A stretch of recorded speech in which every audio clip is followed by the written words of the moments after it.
মামুন হাওলাদার। আমি দীর্ঘ 23 বছর। না, আমার সাথে ওরকম বড় ধরনের কোনো দুর্ঘটনা হয় না এখন পর্যন্ত আর কি। আমার যেটা ধারণা, আমি ওই ধারণা থেকে বলতে চাই, সবচেয়ে বড় জিনিসটা হলো সতর্কটাই অবলম্বন করতে হবে। আমার ডানে বামে সামনে কি হয় না হয় এটার কি নিজের আর কি মেমোরি দিয়ে আগে বুঝতে হবে যে আমার 10 হাত বা 20 হাত সামনে একটা দুর্ঘটনা ঘটতে পারে। ওইভাবে একটা পরিস্থিতি নিয়ে গাড়ি চালালে আমি মনে করি যে বেটার। যেমন মনে করেন আমার সামনে একটা হুন্ডা পট করে বাম দিয়ে ঢুকে গেল গা, চাপ দিয়ে গেল গা, কারণ ওর সাথে তো আমাদের পাগলামি করলে চলবো না।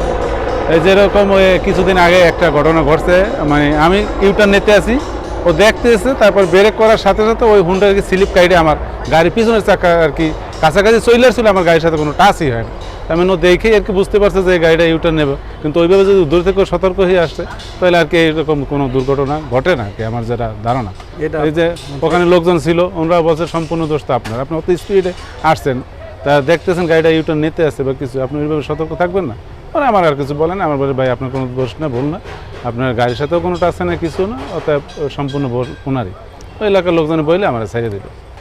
বেশি মনে করেন হাইওয়ে রোডে অ্যাক্সিডেন্টগুলো হয় অটো বা ওই যে বাইক, এরা তো মনে করেন কোনো ডানে বামে দেখে না, কিছু না, পট করে ঢুকে দিয়েই মনে করেন যারা মনে করেন। কিন্তু আমাদের গাড়ি যখন রানিংয়ে থাকে, আমাদের গাড়ির ক্যাপাসিটি যতটুকু ব্রেক করার পরেও 10 থেকে 20-এর সামনেও চলে যায়, কারণ তো রানিং গাড়ি। কিন্তু ওরা তো এইটা ভাবে না, বোঝে না, করতে দেয়, বামে ডামে নেয়, বাস এই সমস্ত কারণে বেশি একটা দুর্ঘটনা ঘটে।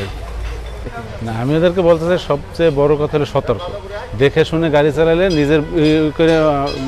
নিজের মনে করে যে আমার বাঁচতে হবে, বা আমি ওইভাবে যে একটা দুর্ঘটনা ঘটলে সারা জীবনের কান্নায় তো সবাই জানে। অর্থাৎ ওইভাবে যদি করে চলে তাহলে আমার মনে হয় যে দুর্ঘটনা খুব কমই হয়।